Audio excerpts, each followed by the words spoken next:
on va maintenant regarder comment est-ce qu'on fait pour calculer un ressaut. Donc, c'est-à-dire, on va s'intéresser aux caractéristiques du ressaut, entre autres la variation de hauteur, et puis après, comment est-ce qu'on fait pour déterminer la position du ressaut. Alors, on va par exemple considérer qu'on a un changement de pente et qu'on va passer d'un régime qui sera d'un régime supercritique ici à un régime subcritique là. Donc on va avoir quelque chose qui sera comme ça, et puis ici on va avoir une branche qui sera une branche subcritique. Alors si vous deviez faire l'expérience, vous verriez qu'on a une variation qui est continue de hauteur. Donc dans la réalité physique, on a ici une transition qui est continue, qui est associée avec une très forte vorticité. Donc ici, les lignes de courant sont comme ça, donc elles sont grosso modo parallèles au fond et parallèles à la surface libre, et là, c'est pareil. Et ici, on va avoir une zone de recirculation extrêmement importante, avec des vortex. Donc c'est cette zone-là, cette vorticité-là, qui va être responsable d'une forte dissipation d'énergie. Alors, ça se produit en général sur des distances qui sont relativement petites. Donc on a, ça se fait sur une échelle, hein, donc une longueur ici, qui fera de l'ordre de quelques mètres, parfois quelques dizaines de mètres. Quand on va s'intéresser à étudier donc une rivière ou un canal sur des distances qui sont relativement importantes, qui vont se compter en centaines de mètres ou bien en kilomètres, cette variation brutale de hauteur ici va apparaître comme étant une discontinuité locale. Donc c'est une des raisons pour lesquelles on va traiter cette variation ici, qui est continue, en une variation discontinue. Le second problème, qui est plus mathématique, enfin la seconde justification qui est plus mathématique, c'est que les équations de la courbe de remous, ou après les équations de Saint-Venant, en fait, sont nécessairement fondées sur cette hypothèse de régime graduellement varié. Et donc cette hypothèse-là, physiquement, elle implique qu'on ait cette conservation, qu'on ait cet alignement des lignes de courant avec la surface libre et avec le fond. Donc ces équations-là sont incapables, à cause de la dissipation d'énergie et de la vorticité, sont incapables de traiter ce qui se passe là. Donc même, on n'est pas capable avec ces outils-là de calculer exactement cette variation ici de hauteur. Donc le parti pris, en fait, ça va de substituer ici cette zone qui est relativement compliquée par une discontinuité.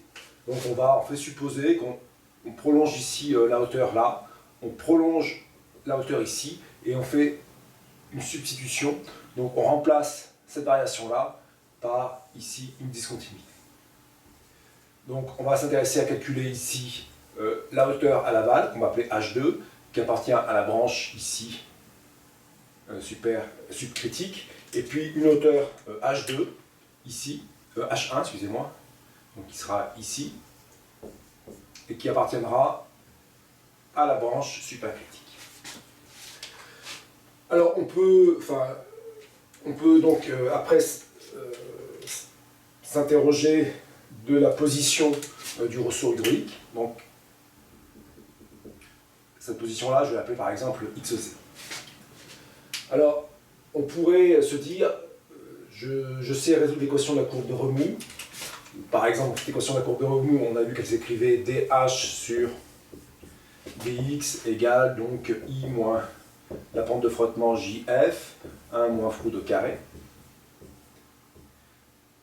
Donc il suffirait que numériquement, je regarde quand est-ce qu'on a nombre de food égal à 1, de telle sorte donc, que le numérateur ici soit égal à, le dénominateur soit égal à 0, et donc numériquement, j'ai à ce moment-là un dH dx égal à 1 sur 0, enfin une constante, enfin proportionnelle à 1 sur 0, donc égale l'infini. Numériquement, ça va planter, et se dire que l'endroit où numériquement l'abscisse où ça plante, c'est la position du ressaut. Alors ce raisonnement-là est faux. Il va être l'instabilité, numériquement en fait ce que vous allez calculer, ce sera un point qui sera ici, et qui sera différent du point pour lequel on va considérer qu'on a la discontinuité. Donc on verra un peu plus loin une méthode qu'on va appeler la méthode de conjugaison qui permet de positionner exactement ce point-là. Alors comment est-ce qu'on fait pour calculer tout d'abord H2 et H1? Alors là on a une application du théorème de conservation de la quantité de mouvement écrite sous forme macroscopique. Donc c'est une illustration de ce qu'on a vu au chapitre 4. Donc pour ça, on va considérer, vu qu'on a des pentes qui sont ici, des pentes qui sont en général relativement faibles, hein, donc on va être avec des pentes de 1% ou 1 pour 1000, on va considérer un fond horizontal. Alors on peut faire le calcul hein, sur un fond non horizontal, légèrement incliné, ça ne changera pas fondamentalement le résultat, mais ça va permettre de simplifier les calculs. Donc on va considérer un canal horizontal, et donc on va avoir un ressaut. Et donc ce que je vais considérer, c'est un volume de contrôle ici, fixe, donc qui sera arbitraire. Donc on va avoir donc, toujours ce volume de contrôle hein, avec une normale orientée de l'intérieur vers l'extérieur. J'ai du fluide qui va rentrer par ici et qui va ressortir par là. Donc là, j'ai ma branche subcritique et ici, j'ai la branche supercritique. Alors, ce qui est important de noter, c'est que lorsqu'on travaille avec un ressaut hydraulique fixe, c'est ce qu'on va faire ici, on a toujours cette géométrie donc, où on a à l'amont un écoulement supercritique et à l'aval un écoulement subcritique. Vous ne pouvez pas, j'insiste dessus, vous ne pouvez pas avoir un ressaut hydraulique stationnaire avec ici un écoulement qui serait subcritique, donc vous ne pourriez pas avoir quelque chose qui est comme ça, avec ici un écoulement qui est subcritique et ici un écoulement qui serait supercritique. Donc ça n'existe pas. Lorsqu'on a la transition critique, hein, lorsqu'on passe d'un régime subcritique à un régime supercritique, c'est nécessairement que vous avez une chute d'eau. Donc par exemple, si vous avez une cascade, hein, donc vous avez l'eau qui s'écoule, vous avez une cascade, là vous allez effectivement avoir le passage ici, nombre de Froude inférieur à 1, donc subcritique par exemple, et ici nombre de Froude, donc il y a la chute d'eau, en général il va y avoir une zone d'agitation, et alors après on ne sait pas ce qui se passe, mais ici, au niveau de la zone d'impact, vous aurez en général une zone qui est supérieure, un nombre de Froude qui est supérieur à 1, donc un écoulement supercritique. Après, localement, ça peut de nouveau devenir, ça dépend de la pente, ça peut redevenir plus en aval, ça peut redevenir subcritique. Et donc on doit voir, on verra après que selon les hypothèses, le nombre de Froude sera relativement voisin ici du point de décrochement, donc le nombre de Froude égal à 1 sera atteint par ici. Alors on verra ça dans une prochaine vidéo. Donc retenir, écoulement, la transition supercritique à subcritique, c'est par un ressaut, et la transition subcritique à supercritique, c'est par une chute d'eau, lorsqu'on travaille en régime permanent et qu'on regarde des choses stationnaires.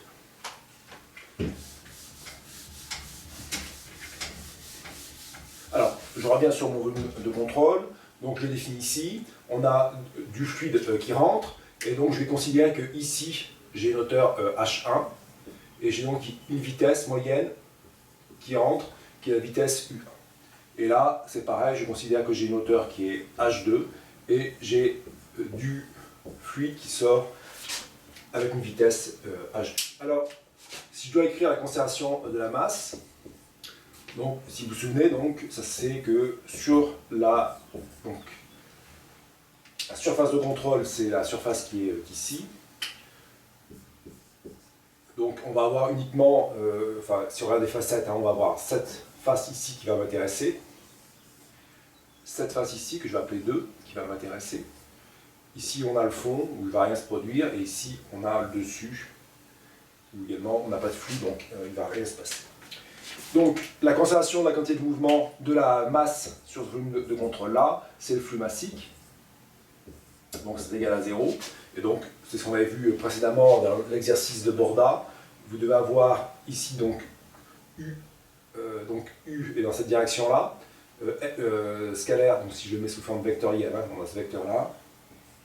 ce vecteur-là. Donc ici, on a quelque chose de négatif. Donc si je l'écris ici, ça me fera donc... alors, c'est des surfaces, mais on va négliger ce qui se passe perpendiculairement au tableau. Donc on va avoir H1 multiplié donc par ρ multiplié par U1. Donc ça, c'est pour la phase 1. Pour la phase 2, ça me fera H2, ρ, U2. Donc là, le produit scalaire de U2 et de N est positif, égal à 0. Donc on va retrouver le résultat auquel vous pouviez vous attendre, donc la conservation du débit. Et donc le premier résultat, c'est qu'on a H1, donc le débit par unité de largeur Q est égal à H1 U1 égale H2 U2. Donc rien de nouveau, enfin rien de surprenant pour la conservation de la masse. La conservation de la quantité de mouvement, donc pareil, hein, alors, si je l'écrivais totalement, on aurait ρ, donc sur le volume de contrôle, donc ρ du sur dt dv, plus ce qui se passe aux frontières du domaine, donc le ρ u scalaire n ds est égal donc au poids, donc ρ g sur le volume de contrôle dv, le terme de gradient de pression,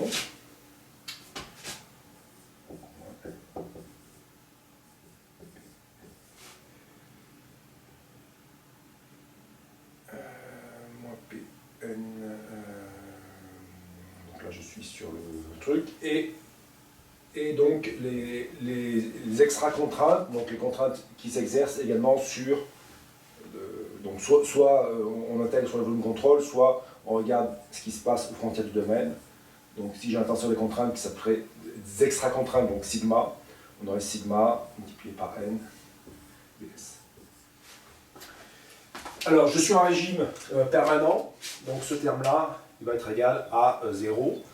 Là, on va donc projeter ça sur l'axe, donc qui sera cet axe-là, l'axe x. Donc comme précédemment, je vais avoir un u n donc qui sera négatif, donc ça me fera ici un H1 U1 quand je vais le projeter, et là j'ai un signe moins qui apparaît à cause du produit scalaire U1, donc ça me fait moins ρ H1 U1 carré. Donc même chose que précédemment, ici je vais avoir plus ρ H2 U2 au carré. Quand je vais projeter ça, c'est là où je vais simplifier le calcul. Si je suppose que le canal est horizontal sur cette distance-là, ou même s'il est en pente, que la projection est relativement petite par rapport aux autres termes, j'ai ce terme ici qui me fera 0. Le terme de pression ici, donc si vous regardez, hein, ici on pousse. Donc je vais avoir un terme de pression ici qui sera, donc ça sera 0 plus, alors ici, un ρ G, et donc quand j'intègre la pression ici, j'aurai un ρ H1 carré. Ici c'est l'inverse. La pression en fait retient le fluide, donc je vais avoir un moins ρ G H carré sur. Après, donc là c'est ce terme-là. Après ce terme-là, on va donc supposer qu'on va donc faire une application qui est cohérente avec la dérivation de l'équation de la courbe de remous. On va supposer que les dissipations d'énergie sont relativement faibles aux frontières du domaine. Donc on va avoir une dissipation d'énergie ici à l'intérieur, mais ici sur les frontières du domaine, on va supposer que la longueur est suffisamment petite pour être négligée. Donc on aurait ici, hein, si on écrivait ça, on devrait écrire moins, donc la contrainte au fond, taux B, multiplié donc par la longueur du ressaut ici, qui serait L, donc multiplié par L. Donc ce qu'on va supposer, et vous pouvez le vérifier en supposant par exemple une approximation de type Manning-Strickler, que si vous faites taux B multiplié par L, on aura des choses qui seront, enfin le produit ici sera petit par rapport par exemple au flux de quantité de mouvement. Donc on va supposer que ça c'est négligeable ici par rapport au flux, donc au terme ici en HI, UI. Donc on va négliger ce terme. Donc vous vous retrouvez ici donc avec un système d'équations, conservation de la masse, conservation de la quantité de mouvement, on a 4 variables, hein, U1, H1, U2, H2, deux équations. Donc ce qu'on va faire, c'est qu'on va supposer qu'on connaît ce qui se passe à l'amont, et on va donc déterminer ce qui se passe à l'aval. On pourrait faire l'inverse sans souci. C'est un peu plus courant de faire comme ça. Alors, là je réécris l'équation. Hein. J'efface ça.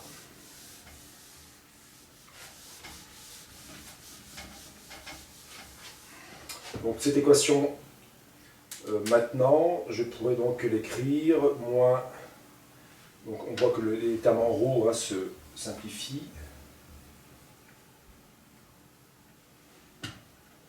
Donc je vais avoir ici, H2 U2 au carré moins H1 U1 au carré égale donc G sur 2 H1 carré moins H2 carré.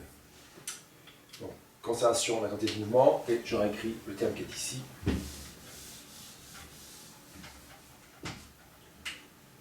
Donc ça me fait H1 U1 égale H2. Alors, si vous faites ça, je prends les notes de cours que j'ai glissées par là. Quand vous faites ça, et que vous résolvez, ce que vous arrivez à faire, c'est que vous montrez que le rapport H2 sur H1, H2 sur H1, va être égal à 1 demi de 1 plus 8, nombre de foudres pour l'indice 1 au carré, moins 1. Donc ce nombre de foudres ici, indice 1, ça sera le nombre de foudres ici, donc ça sera donc U1 sur racine de GH. Alors cette équation-là, qui permet de déterminer la hauteur H2 en fonction de la hauteur H1, c'est ce qu'on appelle la relation de conjugaison. Et donc on dit que H2 est la hauteur conjuguée de H1. Ce qu'on peut calculer aussi, vous avez le résultat dans les notes de cours, c'est de calculer la dissipation d'énergie liée ici au ressaut hydraulique que vous avez. Donc pour ça, on calcule la charge en H2, cette charge hydraulique en H2, on est à altitude constante, donc ça sera l'énergie cinétique, hein, donc 1 demi de rho, donc de rho U. Alors si on l'écrit sous forme hydraulique, hein, on divise par rho G, donc ça sera 1 demi de U 2 carré sur 2G, et plus la hauteur d'eau, donc le terme de pression. Et donc la perte de charge, ça sera un delta H égale H2 moins H1. Donc H2, je viens d'écrire ici. H1, c'est 1 demi de U1 carré sur 2G plus H1. Donc on fait ce calcul-là, H2, grand H2 moins grand H1. On se sert de la relation de conjugaison qui est ici. Et donc vous avez une équation qui est l'équation 5,15 des notes de cours, qui vous donne donc cette relation qui vous permet de calculer la perte de charge. Donc je vous laisse regarder ce résultat. Il existe plusieurs formules empiriques qui permettent de calculer la longueur du ressaut. Donc ce sont en général des estimations établies en laboratoire où on réalise différentes expériences et puis on a essayé de corréler la longueur du ressaut avec les caractéristiques hydrauliques. Je vous en donne une qui vous dit que on peut avoir une longueur qui varie comme, le rapport longueur sur H1 qui varie comme 160 tangente hyperbolique du nombre de foudres. Donc c'est une formule empirique. Donc on a la longueur, on connaît la différence de hauteur, H2 moins H1. Ce qui nous reste maintenant, c'est de calculer la position du ressaut hydraulique, et ce sera l'objet de la prochaine vidéo.